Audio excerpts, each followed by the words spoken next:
Okay, ladies and gentlemen, welcome back to our discussion. And for this particular time, we are talking about the historical Sabbath. We have spoken about the Sabbath in a previous discussion, whereby we're looking at it from the Colossians chapter 2, verse 16-17 perspective, saying what were the Sabbaths that Colossians was mentioning. And later on, we asserted from the Bible that the Sabbath that points to creation, that is found and mentioned in Exodus chapter 20, verse 8 to 11 in the Ten Commandments, still abides even to this day.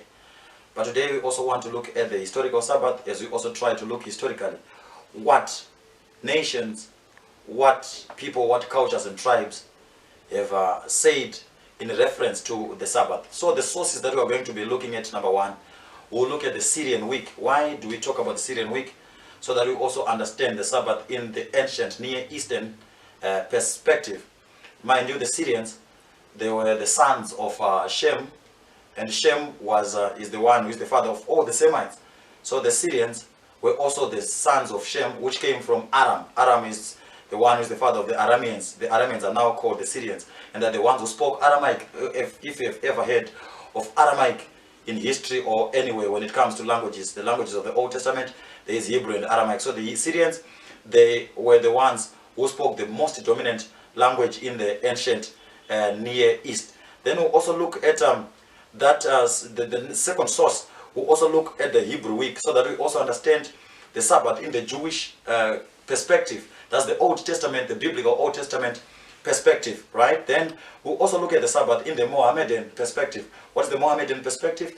That is the Islam, the Muslim perspective. Then we'll also look at the Sabbath from the Roman week, Roman weekend calendar, so that we also see from a colonizer's perspective, right? This is going historical. Then we'll also look at the idea of the Sabbath from an Anglo-Saxon perspective. While we're talking about the Anglo-Saxon perspective, the weekly cycle, so that we also understand what I have decided to call the colonizer's perspective, because these are the ones who colonized the most of, the bulk of Southern Africa. So also look at the Anglo-Saxon weekly cycle. Then after the Anglo-Saxon, we'll also look at the modern weekly cycle, right? So we'll look at that one as we are still looking at, as we are still searching for the historical Sabbath.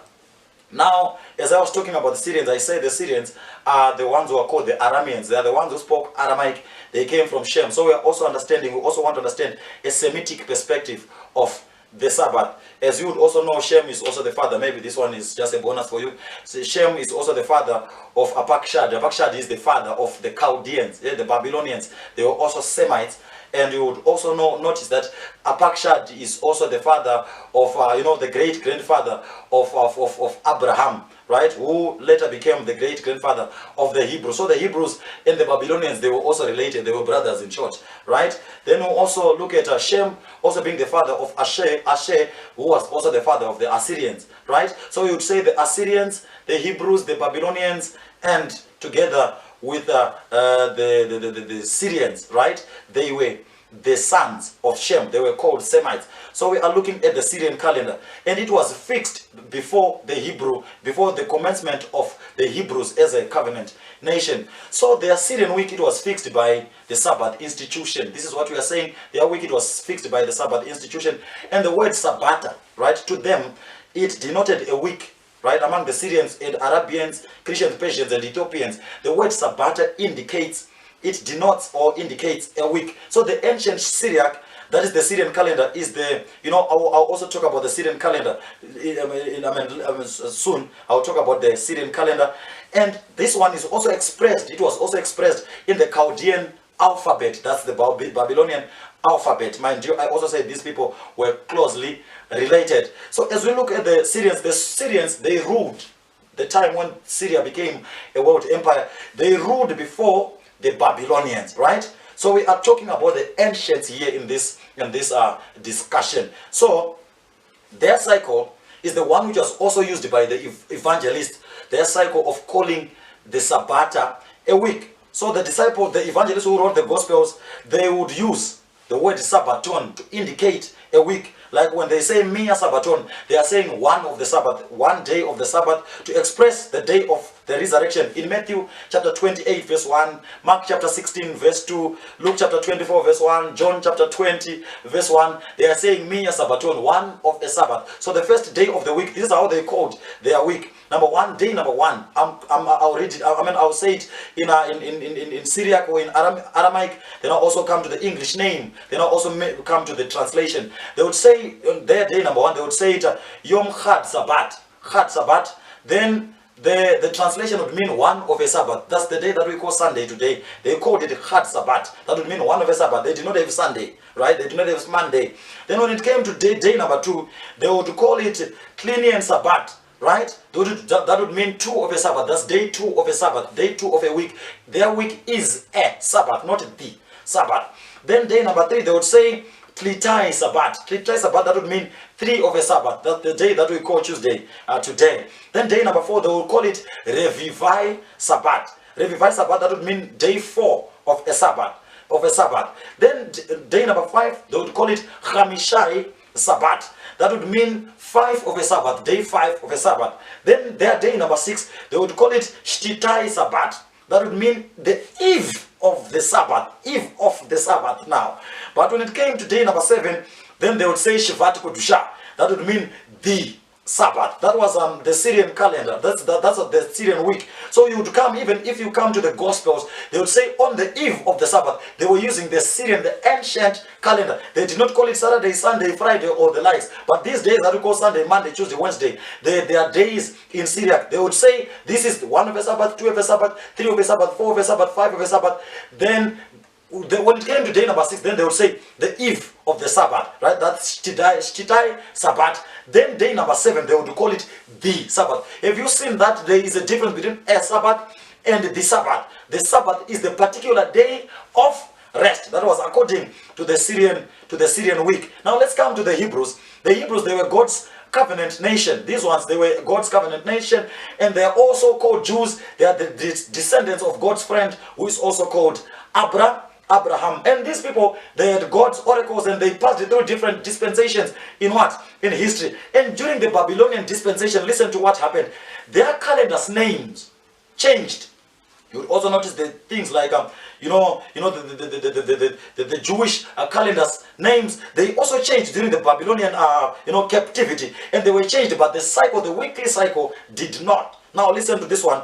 Their weekly cycle did not change during even the Roman era in which Jesus was born, except the fact that the Romans had their own different names to the weekly to the week that were different from the Jews. No wonder why even in their list of grievances they did not mention the issue of the Sabbath. These are the Jews. During the Roman dispensation, their weekly names, their weekly names of the days did not change. The Romans, when they came, they brought their own names. Right? But when they brought their own names, that would also mean that when the Jews were calling a particular day something, the Jews would also call a particular day something. But something that did not change was day number one. During the Roman dispensation, we are looking at the Hebrews. So Jesus also said, when he was speaking, he said we should also ask the Jews, in as much as issues of faith are concerned. Now, let's look at their calendar. How did they name their days? These are the names of the days even in the book of Genesis. That's according to the Hebrew reckoning. The first day of the week, it was called Yom Rishon. Yom Rishon, it just means day one. There's no Sunday. They don't say Sunday. They say day one. Right? Day number two, they say Yom Sheni. That is day two. Day number three, they say Yom Shlishi. That's day number three. Day four, they say Yom Revi. That would mean day four. They're just saying day four. Day number five, they say Yom Chamishi. That is day five. Day six, they say Yom Shishi. That is day six. But day number seven, they say Yom Shabbat, the Sabbath day. You see, the Syrians and the Jews and the Hebrews, they are in unison. They are in concord. As compared to the seventh day, they are saying it's the Sabbath day. Now, let's move on to the Romans.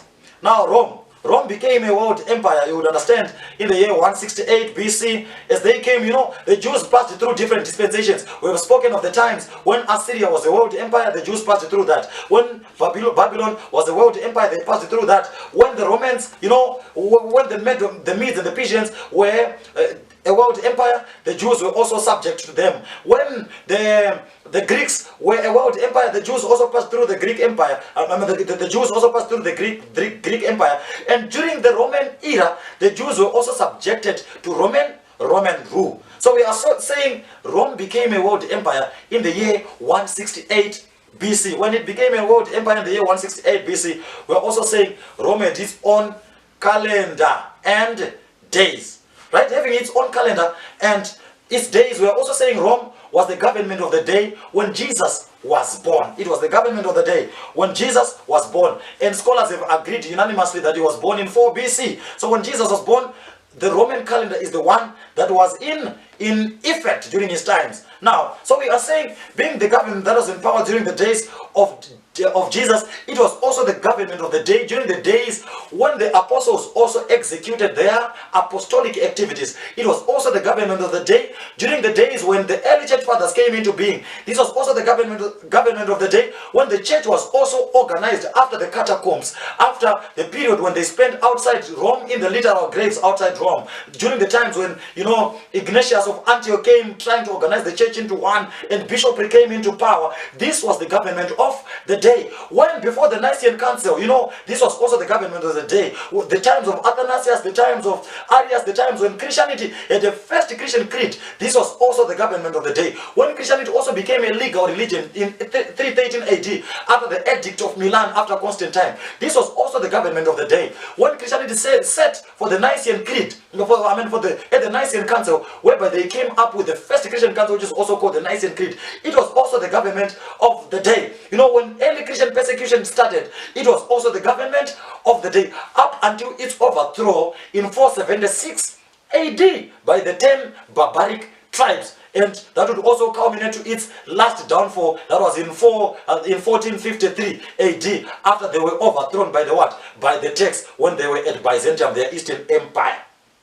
Now, this was the government of the day. So we also want to look at history from that perspective. How did they name their days? You know, when the Roman Empire came into being, the Sabbath, which also Christ can be traced, right, from a Roman perspective, and it can also be traced from a Hebrew perspective, because the Hebrews were there during the Roman era, and the Romans were also there, and they are the ones who also crucified Jesus, who authorized the crucifixion of Jesus Christ. So the Sabbath, which he also kept, can also be traced even from the Gospels. If the Gospels say this is what happened, we need to trust, because the Roman calendar is the one that was in effect during those days. And if the Romans tell us from their sources that Christ died on a particular day, we need to be, you know, we need also to support that, to agree to that as a statement of faith, because they were the government of the day. Don't underestimate primary evidence.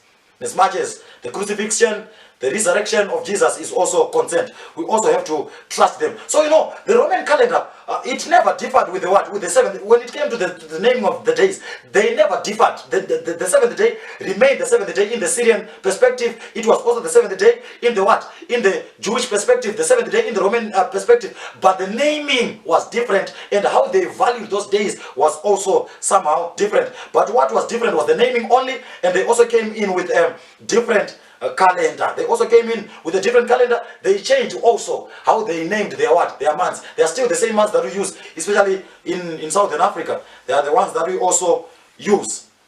So these are authentic sources, in as much as the crucifixion of Jesus is also concerned. Now let's look at how the Romans named their days. They said day one. Right? As they came, we have said, now the Jews are now subjected to Roman government or Roman governance. Day one, they called it dies solis. Dies, it means day. Solis, it means sun. Right? That's where the word solar comes from, right? Solar, it means sun. So dies solis, they would say, no, it's day of the sun. That's day one. Day two, they would say dies lunae. Right? They are now saying it's the day of the moon.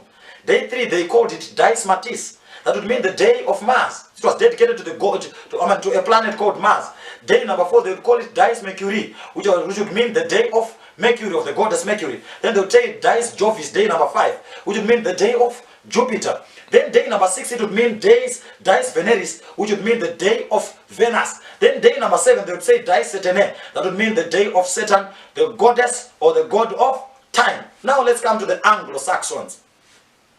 We have gone historical. We started from the Syrian perspective, and we came to the Hebrew perspective. Now the Hebrews are subjected to different what? Governments and empires. As they are subjected to different governments and empires, we also came to the Jews under the Romans, and we also said the weekly cycle did not what? It did not change, as the weekly cycle did not also change. Of course, the Romans came in with their new names to the calendar, and their new names to the days. But the cycle, the weekly cycle, did not change. One was still one, two was still two. The seventh day also remained as the seventh day. Now let's come to the Anglo-Saxons. The Anglo-Saxons, they are the modern day British. They are the ones that we call the British. They came to the fray in 476 AD together with 9 other barbarian kingdoms, right? As they came to the fray, they are the ones who overthrew the Roman government. They brought it down to its knees. And before they come, prior to their coming, they had been what? They had been Christianized. They had been Christianized together with these other tribes. And let's look at instead of taking the Roman names, the Anglo-Saxons, what they did also, they gave them their Anglo-Saxon names. The weekly cycle remained, but they just brought in some new Anglo-Saxon names. They only adopted the names of the what? Of the months. So the English have adopted the months. January, February, March, April, May, June, July, August, September, October, December. These are Roman names. But the Jews, but the Anglo-Saxons, when it came to the naming of the weeks, of the weekly cycle, the days, of the weekly days, then they came in with their new names. But the weekly cycle also remained the same. One was still one. What was called one, the day one in Hebrew, what was called day one in Syriac, in Aramaic, what was also called day one in Rome, was also called day one by the Anglo-Saxons, by the British, right? So we said the calendar that we use today is the names, especially in Southern Africa, the calendar that we use today, it is the names in Anglo-Saxon. But it is also important to note that the names of the months is also Roman. I believe we are moving together. So the British, we said, are the colonizers of the bulk of the of Southern Africa, right? So their names, the names in Anglo-Saxon are the names that we use today. Now let's see. Day one to them, Anglo-Saxons called it Sunandag, right? That's Anglo-Saxonic English, but modern day English, they call it Sunday. That is what it means. That's day one, and the meaning is it is the day of the sun. That's day one, right? Day number two, they called it Monandag. Modern day English calls it Monday. That's the day of the moon, day number two, worshipping the moon god. Day number three, they called it Tuesdag. Modern day English calls it Tuesday. That would mean the day of Till, the god of war.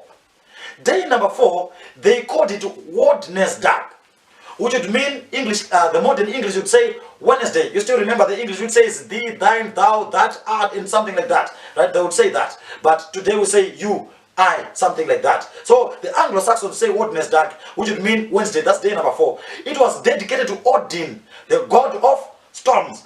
Then day number five, they called it Thunresdag, which is called in modern day English Thursday, which would mean the day dedicated to Thor, the god of thunder, right? Day number six, they called it Frigedag, which is called in modern day English Friday, which was dedicated to Freya, the goddess of marriage.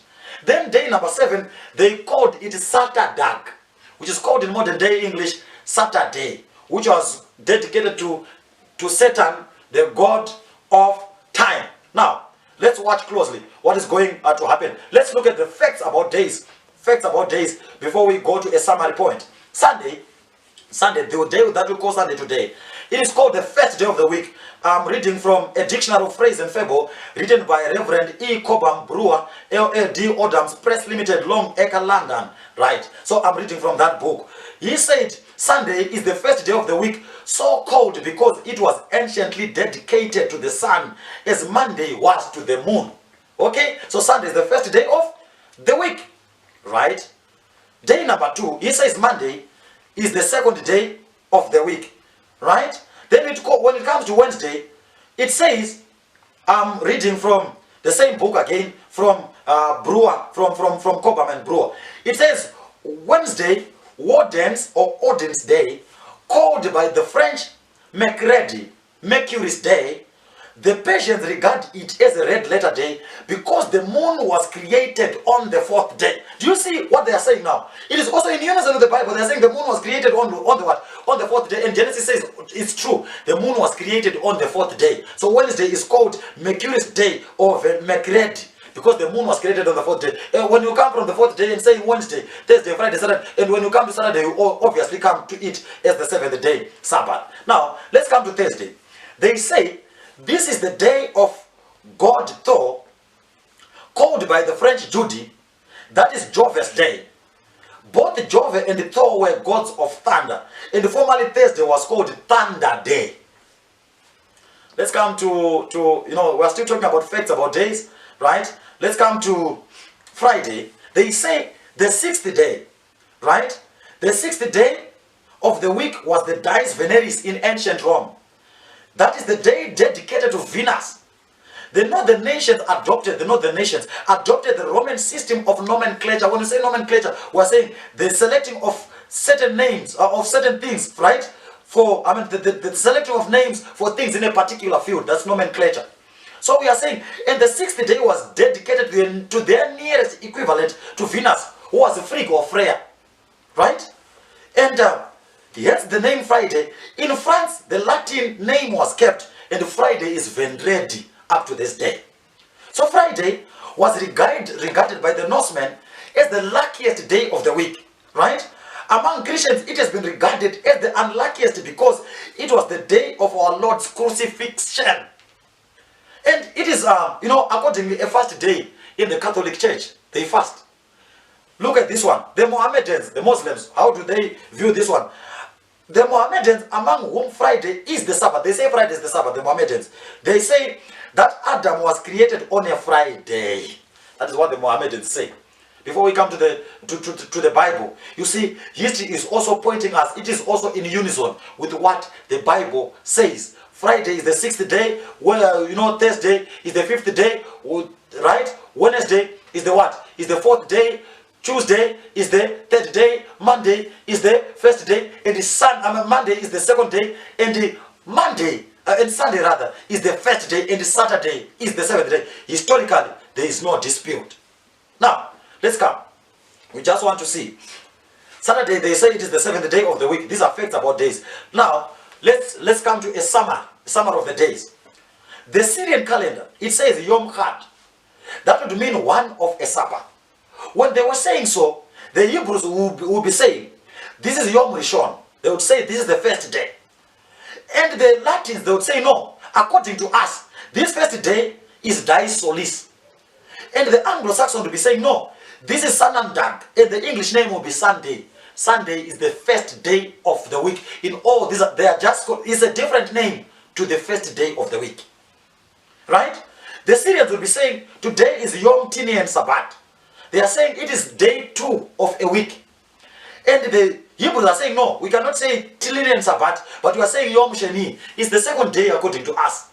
As they're saying it's the 2nd day, the Latins are in agreement, but they are saying, no, we don't call it the 2nd day, but we are giving it our own name. We are calling it Dies Lunae, which is the day of the moon. And the Anglo-Saxons are saying, no, we won't call it that, but we'll call it Monandag. In the English, they will translate it further and say it's Monday, but it's the 2nd day of the week. Right? Then the Syrians will be saying Klitai Shabbat, Yom Klitai Shabbat, the 3rd day of a week. But the Hebrews are saying no. According to us, it's Yom Shlishi. It's the 3rd day, but we call it Yom Shlishi. We call it the 3rd day. But the Latins are saying no. We call it Dies Matis. At the same time, the Latins are saying, the Anglo-Saxons are saying no. It's Odin's dog. It's Tiwa's dog, according to us, dedicated to Tiw, the god of war. But the English are saying, modern day English is saying no. It's Tuesday. But they are still in agreement that it's the 3rd day of the week. Thursday. Right? Let's come to Wednesday. Right? The one that we call it Wednesday. The Syrians, the Aramaic, they are saying, the Arameans, they are calling it Revivai Sabbath, which means the 4 of a Sabbath. And the Hebrews are saying, yes, of course, it's 4 of a Sabbath, but according to us, right? And this is the Genesis account. They are calling it Yom Revihi, which would mean the 4th day. And the Latins are saying, no, we are not Hebrews. We don't worship your God. But according to us, it's day 4, yes, but it's called Dies Mercurii. But the Anglo-Saxons are saying, no, we also want to come in with our own systems of worship, our own naming of days, of weekly days. We call it Working Wednesday in modern day English, Thursday. The Syrians are calling it Hamishai Sabbath. And they are saying it's day 5 of a Sabbath. At the same time, the Hebrews are saying, no, according to us, it's Yom Hamishi. We agree on the fact that it's the 5th day. But we call it Yom Hamishi, the 5th day. That is what is recorded in the Bible. But the Latins, the Romans, they are calling it, no, according to us, we agree it's the 5th day. But we call it Dies Jovis because we are worshipping something, right? The day of Jove. And they are saying, the Anglo-Saxons, we agree that it's the 5th day, but we call it a thornless dog.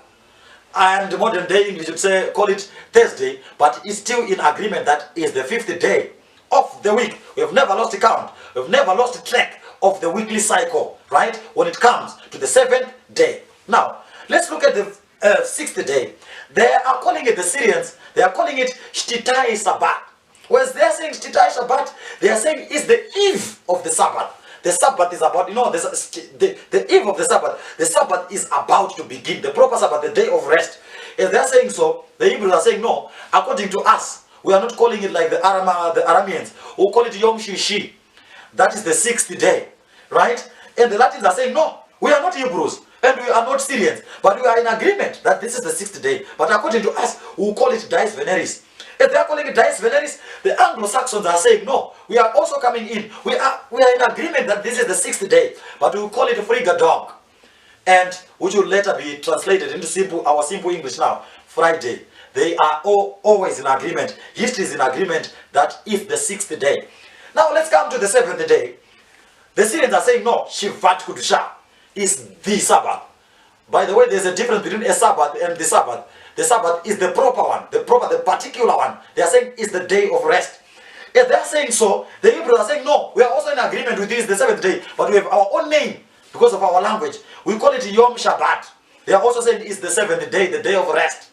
If they are saying so, the Latins are saying no. You, of course, you can rest because you are people, you are Yahwehistic. You worship Yahweh. But according to us, we worship these planets. It's Dies Satanae, the day of Satan, the god of time. The Anglo-Saxons are coming, they are in agreement that is the 7th day, but they call it Saturday.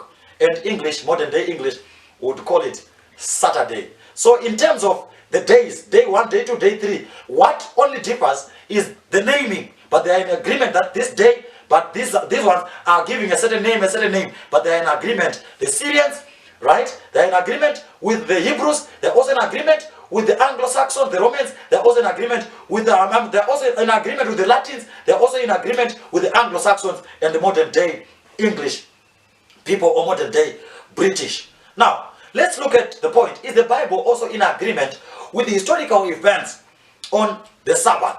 Number one, the Sabbath was never compromised by the Jews. Even today, they don't compromise it. And their weekly days fitted well within the Roman calendar and the Roman week. They also fitted well, right? And those are the days which also Jesus and his disciples also observed. So you'll notice there's a name in Roman and there's also a name in Hebrew or in Syriac, right? Which was also used for a particular day. Athanasius in AD 318, he had this to say, I'm quoting from Athanasius, before the Council of Nicaea in AD 325. He said, we assembled on Saturdays to worship Jesus Christ, the Lord of the Sabbath. And I'm quoting from Cave, a book called Primitive Christianity, the religion of the ancient Christians in the first ages of the gospel, 1840, and revised edition by H. Carey, Oxford, London. The early church fathers, before 325 AD, they are saying, we use also to assemble on Saturdays to worship Jesus Christ, the Lord of the Sabbath. So whenever we come to a statement or a phrase in the Bible which says, the Lord's Day, it's referring to the Sabbath, the 7th day Sabbath, which has been called Saturday by Athanasius as a Roman, right?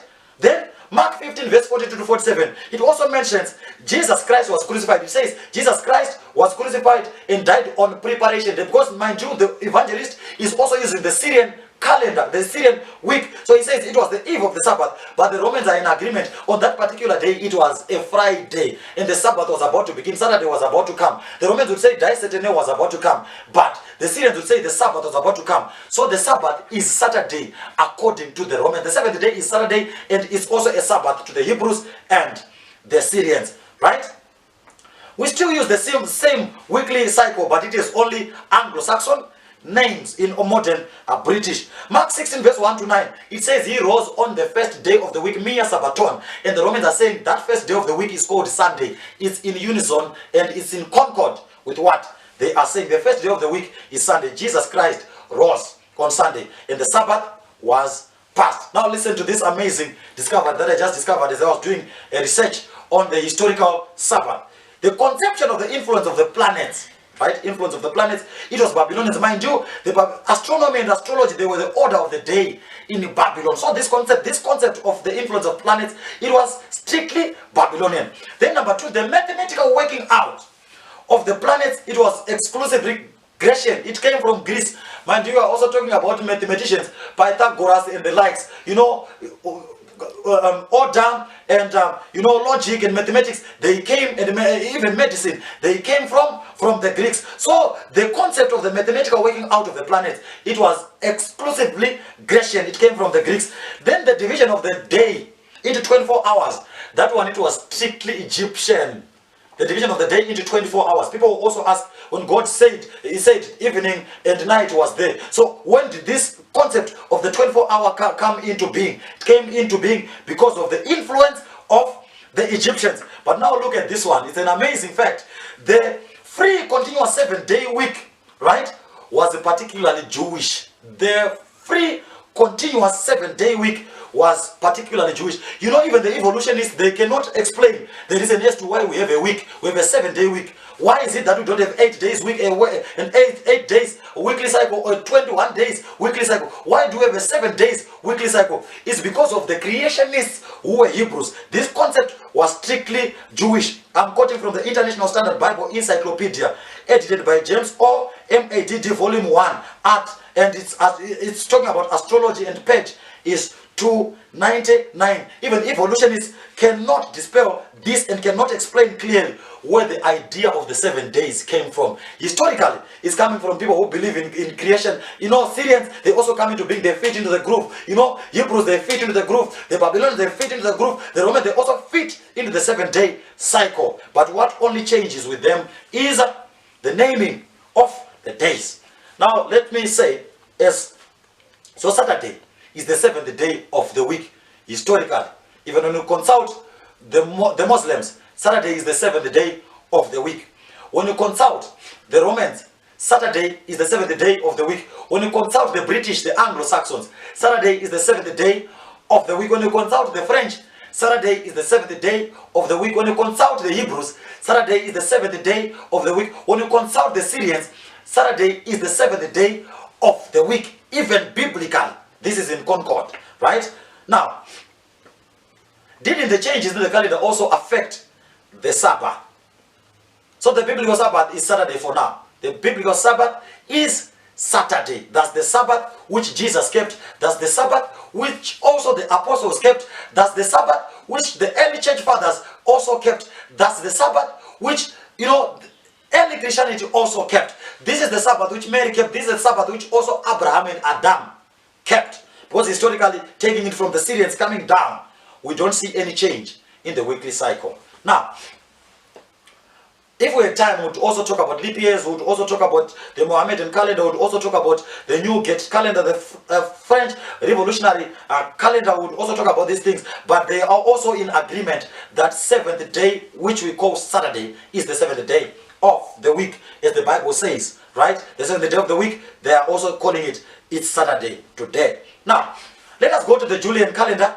We also spoke about how the week came, how, you know, the Jews also came with their weekly cycle of days, and how they also came, you know, we may have many different New Years, but the Sabbath remains one and universal. But let us also consult the Julian calendar, named after the emperor that I love the most, who was called the Emperor Julius Caesar, who came to the fray. Julius Caesar, right? He came to the fray around, you know, we want to talk about the Julian calendar, which was also called the Old Style. He came to the fray in 100 BC, right? That's when he was born, and he died in 44 BC. Then, before he died, just before he died, in 46 BC, the Julian calendar was effected. Mind you, this was long before Christ was born. The Julian calendar was effected some 38 years before the birth of Jesus Christ, before the birth of Christianity. Are we together? Yes. Now, so his calendar, it had 365 and a quarter days. That was the Julian calendar, 365 and a quarter days. So this one, it was used in Western Europe up until Pope Gregory came into being in 1582 AD, and up until it was also, dispelled in Great Britain in 1752 AD. But it is still in use in Russia as I'm speaking right now. But this calendar is the calendar that Christ and his disciples also, and the early church fathers, the European reformers also used during their time. So to allow for the for the odd quarter day, Julius Caesar, because it said the year was ending with 365 and a quarter days. So he ordained every fourth year to become a leap year. Does that sound familiar? Yes, ordained every fourth year to become a leap year. And July, the month of July, by the way, that's the month in which I was born. It was named in his honor, in the honor of Julius Caesar. Now, 1582 AD came. Then there was a man who was called Pope Gregory, right? Pope Gregory, he came with something different, right? Pope Gregory in 1582 AD. Then he saw it's now called the new style. The Julian calendar was called the old what? The old style. So when Pope Gregory came into being in 1582 AD, there is something that Pope Gregory, by the way, is Pope Gregory the 13th, right? For historical purposes, right? When he came, he saw that the date of the equinox, right, or the new style was arrived at after the equinox. The equinox is the time or date at which the sun crosses the equator or the celestial sky, right, the outer space, the equator, when the day and night are equal. That is what is called an equinox in geography. They are equal in length. So the equinox during Gregorian calendar, all right, it had occurred on March 25 in Julius Caesar's what? Time. But it fell on 11 March during in 1582, because the Julian calculation was 11 minutes. Listen to this one. It was 11 minutes 10 seconds too much. The Julian calendar was 11 minutes 10 seconds too much. So during the time of Gregory, it fell on 11 March. Now listen to what happened. Therefore Gregory up for this anomaly. He had to suppress 10 days so that the equinox should fall on 21 March during his time, as it had done at the Council of Nicaea in 325 AD to prevent future error. Right? So this is what happened. Now listen to this one. He suppressed what? 10 days. So Wednesday 2 September. Wednesday 2 September. It was followed by Thursday, right? 13 September. You see, the 10 days have been suppressed. So it was Wednesday, from Wednesday, right, 2 September. We are now going, the following day, it becomes Thursday, 13 September. Do you see that there was no change in the weekly cycle? Wednesday remained Wednesday, Thursday remained Thursday, but they just moved the days forward. The calendar days are forward, right? Then Gregory, to avoid that the displacement might not also recur, he also did this one. He further ordained that 3 of the leap years which occur in 400 years, right, they should be considered common years. Why? That is, the 3 leap years were selected to be reduced to common years. They were those which ended with 2 zeros, but they were not divisible by 400. Right? Like what? For example, we are saying 1700, right, AD was not divisible by 400. So it was a common year, it was not a leap year. 1800 was a common year because it was not divisible by 400. It was not a leap year. Then 1900, it was a common year, it was not a leap year because it was not divisible by 400. But 1600, because it was divisible by 400, it was a leap year. In the year 2000, when this one happened, we were yet born. And it was a leap year. And we'll also notice that maybe 2100, if something phenomenal has not yet happened, it is not going to be a leap year. It will be a common year. So this is what Pope Gregory also do. And this new style was accepted in Great Britain in 1782 AD by the British. And the British are Zimbabwe's colonizers. They are South Africa's colonizers, right? If my memory still serves me well, they are also Malawi's colonizers, Zambia's colonizers. They came in with this calendar, but they also came in with their weekly cycle, right? This weekly cycle had been fixated by the what? By the Hebrews. Weekly cycle, creation cycle. But they came in with just but different names. But their Saturday was the 7th day of the week, right? Having said this, what we style, listen to this one, it's an amazing discovery.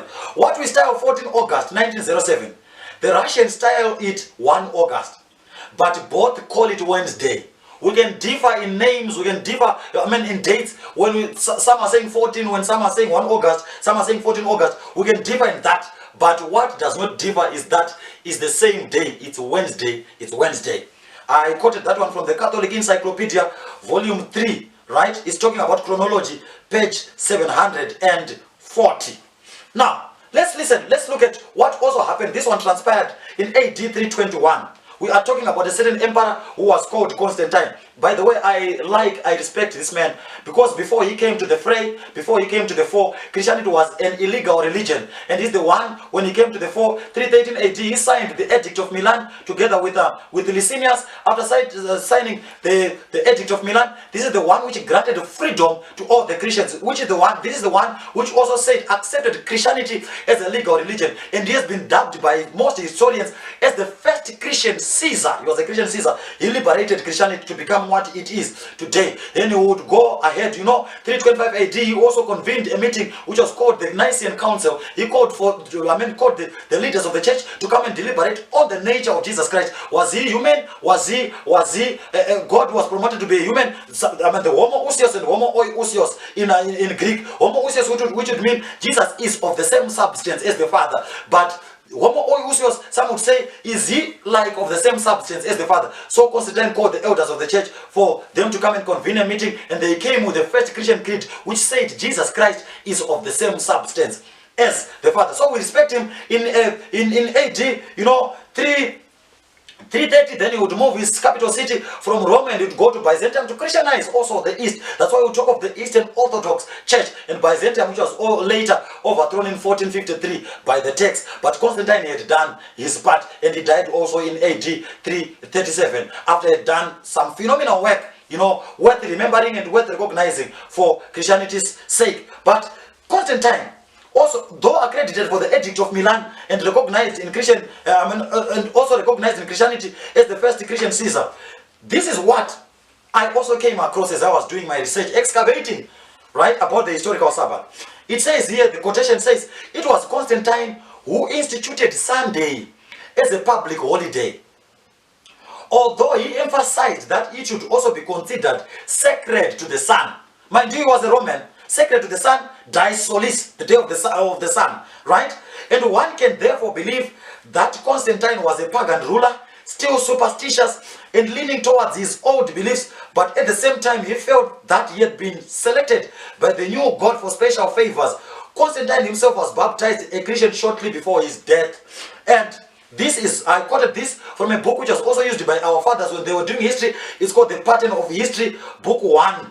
Page 79, paragraph 1, scholastic books. So it is Constantine, that was in AD 321, who instituted Sunday, the first day of the week, as a public day of worship. So now, even if the rest of Christendom worships on Sunday, they are worshipping on a day which the Romans call, right, or anciently called the first day of the week, and they still call it the first day of the week, and the Romans, or the Hebrews, call it the first day of the week, the Syrians call it the first day of the week, the Bible also calls it the first day of the week, and even the evangelists, those ones that wrote the Gospels, they still call it the first day of the week. Listen to this other amazing discovery, Sabbath, right, that's a definition.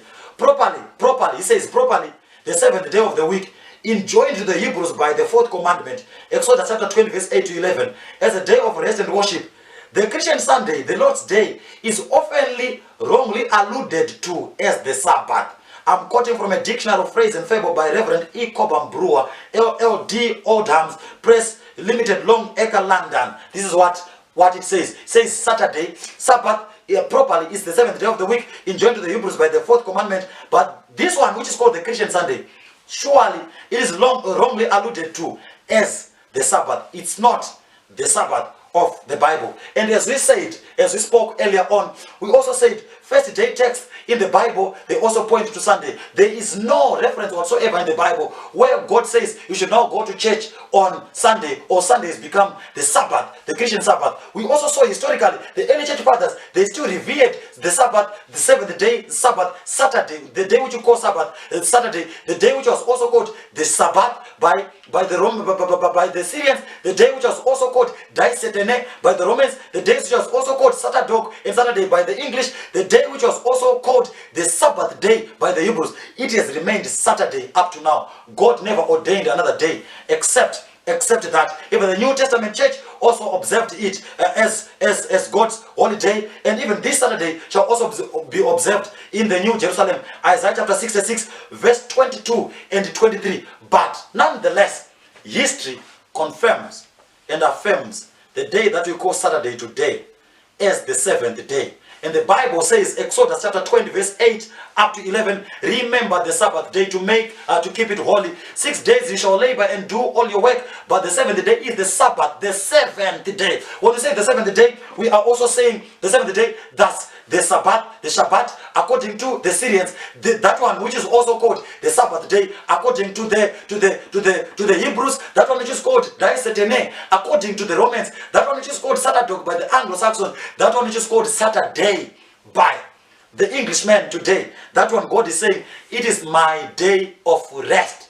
In it you shall not do any work, neither you, your son, nor your daughter, nor your servant, nor your maid servant, nor your cattle, nor any sojourner who is within thy walls. For in 6 days God created the heavens and the earth, the seas and the fountains of water. And on the seventh day God rested. This is the day, Saturday is the day in which God rested. Historically, it's Saturday. Biblically, it's Saturday. Biblically, it's the seventh day, which is also called Saturday in some circles. But there is no dispute. Listener, listen carefully. If you have any questions concerning this discussion, you may also ask it in the comment section below, or rather the number that is just appearing on your screen right now. You can send an SMS so that more information is also veiled to you. But nonetheless, thank you so much for your attention and for tuning in to this station as we were talking about the historical Sabbath, which is also God's sign of authority, which is also the one that was kept by Jesus, also kept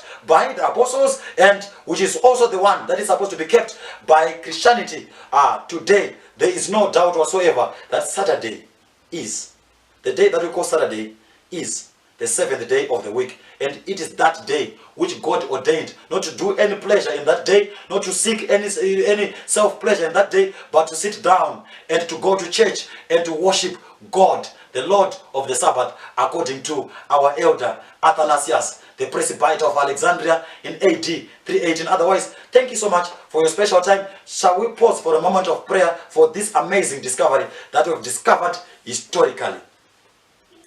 Our kind and loving Father in heaven, we thank you so much for availing this information to us historically. That the day that we call Saturday is the day that was called Shivat Kudsha, the Sabbath day by the Syrians. It is the day that was also called Yom Shabbat by the Hebrews, which would mean the day of the Sabbath. It is the day that was also called Daisetene by the Romans as they were worshipping planets. But it is the day that you have also ordained for us to worship you, to remember your creative work. It is also the day that was also called Saturday, and by the Anglo-Saxons, it is also the day that is called by the modern British Saturday. That day is your seventh day, and in it we should also rest and honor why, and honor creation, and honor why and how you also created us, how we also came into being, as we come to be refreshed, refueled, and rejuvenated and reinvigorated to go and attack life. Be with us, be our God as we become your children, as we observe this day which you ordained, this day that you blessed, this day in which you also rested, in this day which you also respected, and this day which you set apart for holy purposes. Help us to keep this day so that by keeping it, we are saying we did not evolve, but we were created by a God who is omnipotent. Thank you, because you are a God of possible impossibilities. As we discover more about you, more about your truth, lead us to new heights unprecedented. Bless listeners, bless viewers, bless them physically, bless them economically, bless them financially, bless them socially, enlarge their territories and their borders, bless them exponentially, dear Father, for we always continue to pray, trusting and believing in the only name in which you are saved, the name of Jesus. Amen. Thank you so much.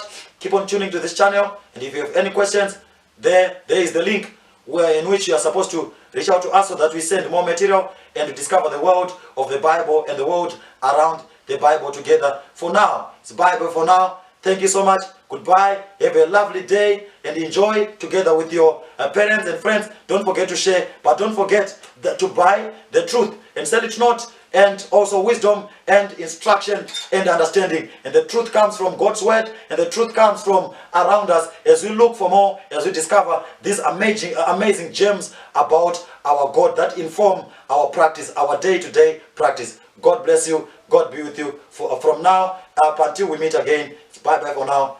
In Jesus' name, amen.